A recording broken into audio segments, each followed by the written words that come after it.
Good morning. Currently it is the morning of patch 6.51. I'm looking at the patch notes, and this is actually really interesting. So, some time ago we heard from Yoshi P and Creative Business Unit 3 about Alo Alo Island Savage, which is the third Criterion dungeon and sort of the final high-end duty of the Endwalker expansion. Was going to have some more options for gearing. And I think what a lot of people were already surprised at that comment, because why Savage? For most people, Savage is sort of being viewed as like something you won and done for the title, for the challenge of it, and that the base Criterion, another Alo Alo Island, would be the one that needs a gearing upgrade. And I also think a lot of people thought that it should have like twines or shines. I know one thing I've been saying is it should have a way to get a tome piece every week that is independent of actually using the tome cap.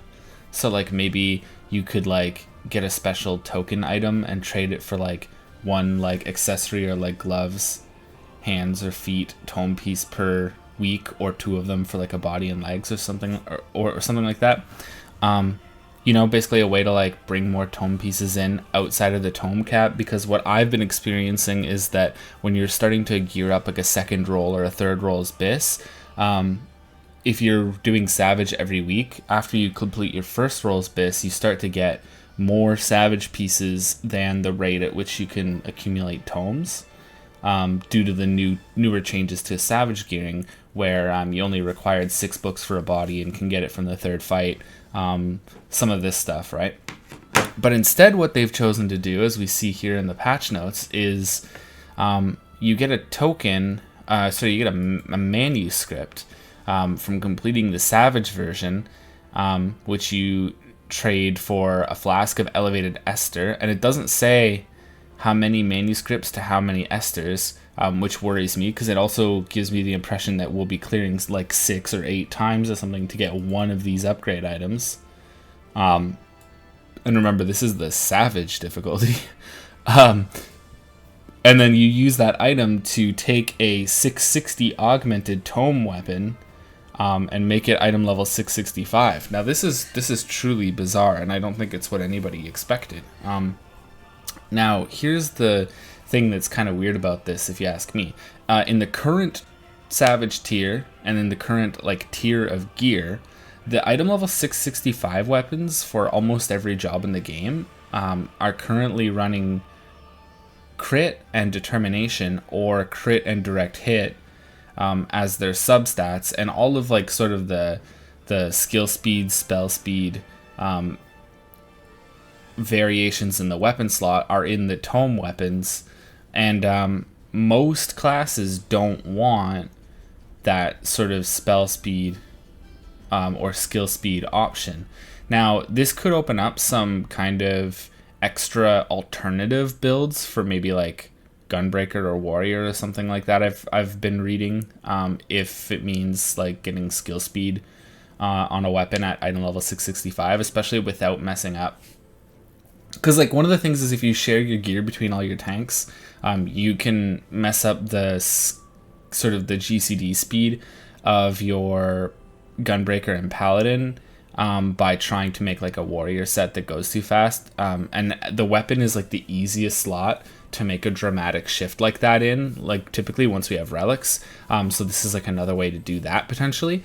But what I'm sort of worried about in the future is how this is going to interact with the content cycle when it's not at the very end of the expansion.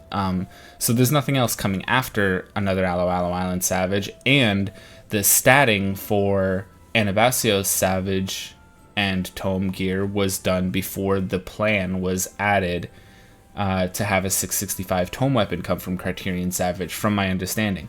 So like, yes, every Savage weapon currently has determination, direct hit, like crit, substats, but what happens in 7.0, the first Savage tier of Dawn Trail? Is it possible that the devs are going to say, okay, now we have 2 sources of max item level weapons, we have to divide the crit direct hit or the crit det stats for all of the jobs between either 7.0's Savage Raid or 7.0 or 7.02 or whatever it's going to be is Criterion Savage. And then are some jobs going to have a Savage Raid weapon from the first tier of Dawn Trail that they don't really want because of skill speed or spell speed, and are going to be waiting until the first Savage Criterion dungeon and having to clear it in order to have their true BIS list? Like, that would actually be a gearing system regression. Like, the gearing system actually becomes worse if that happens, because now all of a sudden you have this content that's harder than a Savage Raid final boss, having just cleared my first Criterion Savage, which was another Mount Rokon Savage. I would say that, like, if you're stuck on P12S right now, you're not, and you can't get a weapon, you're not getting a 665 weapon from another Mount Rokon Savage instead. Like, if you can't clear P12S, if that's what's sort of filtering you, I don't see Criterion Savage happening any sooner. So it's really weird. Now, there's obviously, like, potential advantages, because one of the things you got to keep in mind is that in a tier where there's a Savage tier and then an Ultimate in a following patch, typically what you get is about like a 16-week or like 4-month gap between when the Savage releases and when the Ultimate releases. And with weapons still costing 8 books from Savage to get, at the current rate with the current like gearing with books, you can get 2 Savage weapons before an Ultimate releases now. Which helps, because one of the things before was the body required books from the 4th fight as well, which meant that if you were like a PF raider and never won a coffer, you could potentially require all 16 of your books just to get a body and weapon in time for Ultimate, and then you can play one job, which is a problem because of the 1 player per job party finder setting, or just people needing people to be flexible in their role in general for recruitment, or to benefit the progression in the Ultimate. So now with Criterion Savage dropping a weapon at the same item level as Savage Raids, you do have sort of the potential for somebody to gear more jobs faster in the weapon slot, if that's still the gearing bottleneck, in time for an Ultimate. For example, by, let's say, getting a weapon by week 8 and a weapon by week 16 from the Savage Raid, and potentially having like 1 or 2 more weapons than that from the Criterion Savage. They may not necessarily be BIS weapons, but like, let's say you're a tank main like me, and maybe, you know, you have like direct hit and crit in like the raid weapons, so I pick those up for like Gunbreaker and Paladin, and then you have like skill speed weapons that maybe like Dark Knight and Warrior don't mind using, and like it's a 50-50 in which one is BIS depending on what speed you want to play at or something like that. Then you could pick those ones out of like Criterion Savage and potentially walk into Ultimate with like a build like a BIS list that's like viable for all 4 jobs in your role in time for Ultimate. So I'm not saying it's all bad, like there's options here, but imagine being imagine being Summoner, and they put spell speed on the raid weapon, and then they make the Criterion Savage weapon crit direct hit. Like, they could do that. Like, I get that the precedent so far has been that the raid weapon has been getting the better substats than the tome weapon, but that's only been the case as long as the tome weapon hasn't been reaching the same item level as the raid weapon.